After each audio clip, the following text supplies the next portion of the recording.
Hey crafty friends, this is Jenny from crafttestdummies.com, and today we're going to talk about a stamp pad that every crafter needs to have in their stash, and that's a solvent-based stamp pad.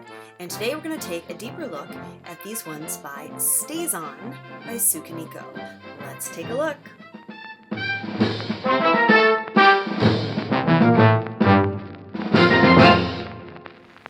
So today we're going to take a bit of an in-depth look at these Staz-On stamp pads. These are made by Sukaniko, and really this has always made the list of the stamp pads I think you need to have. And the reason why is because it's solvent-based. And what that means to you is A, it does not clean up with soap and water. You will need to have a solvent-based cleaner, which they make, so that you can clean up, things like your hands and your work surface and your rubber stamps. The other thing is that it means that you can use it on a non-porous surface, which means anything slick or shiny that normally you cannot stamp on, like glass, plastic, leather, because it just wouldn't dry, you can use this. And they have come out with some lovely colors in the middies and in the larger sizes. You can see here, this is the traditional stamp pad. And this is my newest version.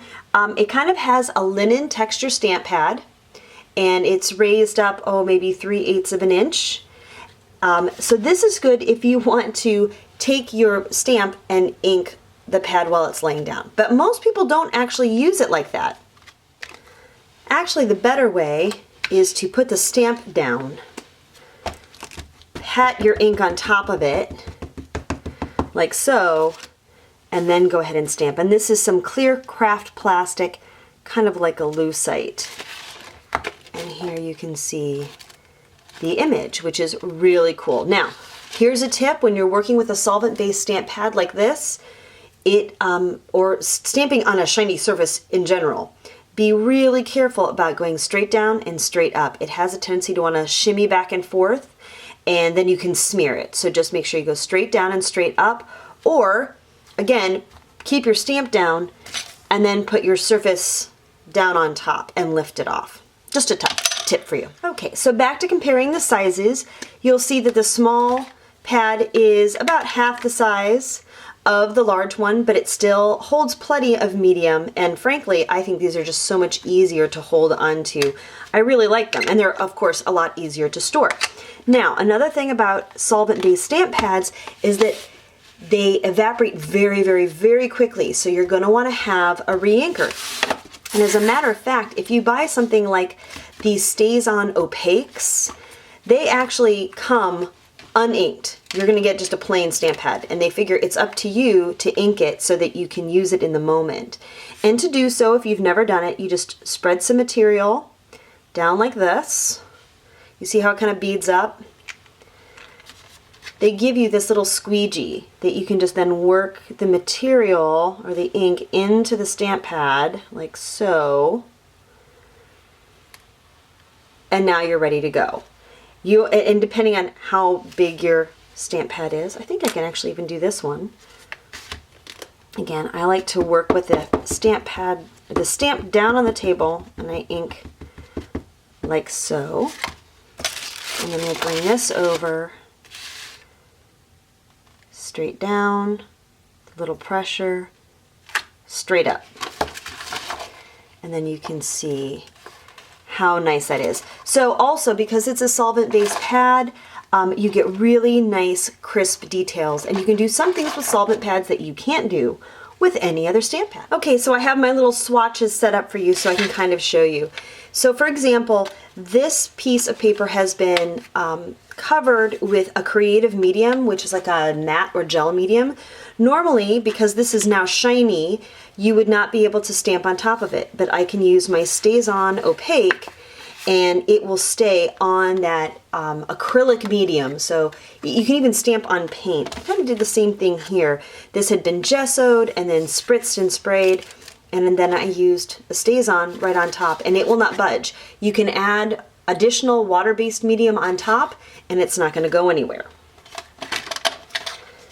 Here I've got a bottle cap, and I stamped it with my name, Craft Test Dummies, and normally you would not be able to stamp metal but here you can because the solvent-based pad dries so fast. You can also do things like coloring your custom embellishments. So I know we talk about this a lot with alcohol-based markers, but you can also use your Staz-On pad to color pearls, rhinestones, etc. to get the look that you want. And actually in this little sample here, this was a plain white rhinestone that I just dabbed with some blue. I stamped on the acetate here on the foreground in the white and the blue, and it dried very quickly. There's vellum on the inside, which I stamped, and I did this all with Staz-On. I made just me a little shaker card, just kind of a fun thing. But you can't do that with a traditional stamp pad. You need a solvent-based stamp pad for these kind of purposes. Which also brings me to shrink plastic. Let me put this over here so you can see it. Normally shrink plastic is a bugger because it smears so badly. But if you use a Staz-On pad, you can shrink it down and it's dry. And this one you can see even colored in the inside with a little bit of red Staz-On mixed with a little bit of the opaque white, so it would look a little cloudier. But it works great for shrink plastic and acetate and vellum and things like that. But you can also use it on wood. This is just a little wood chipboard piece. And I use my Staz-On stamp pad on that too.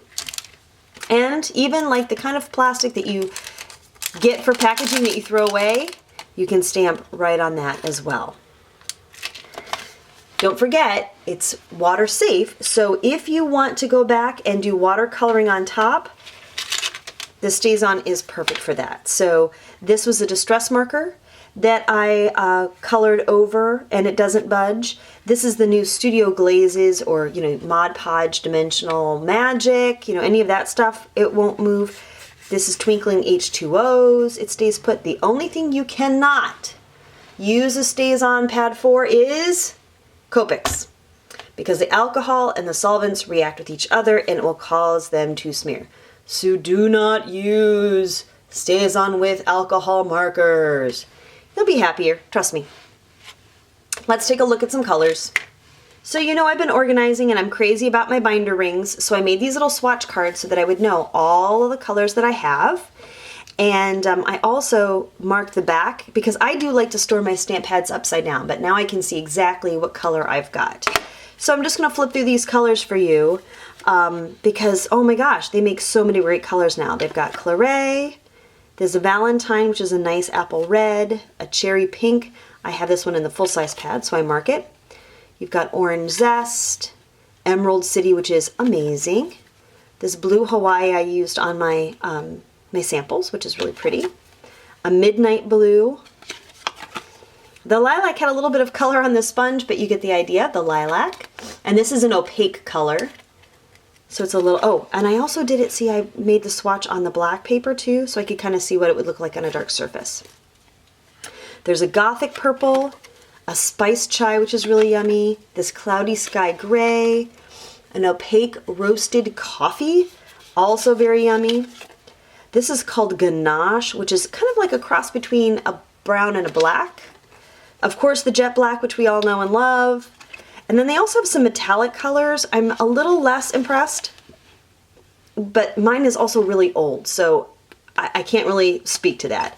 But the Cotton White is great for dark surfaces, and I think it's a must-have. If you only had to have two, I would have the Cotton White and the Jet Black. You need to have these in your craft stash for happy crafting with non-porous surfaces.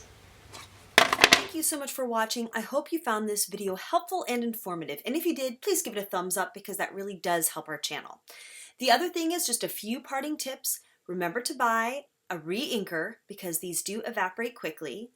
Number 2, buy the solvent-based cleaner. It will really help keep your manicure much nicer, not to mention your table and your acrylic stamping blocks looking sparkling, clean, and new.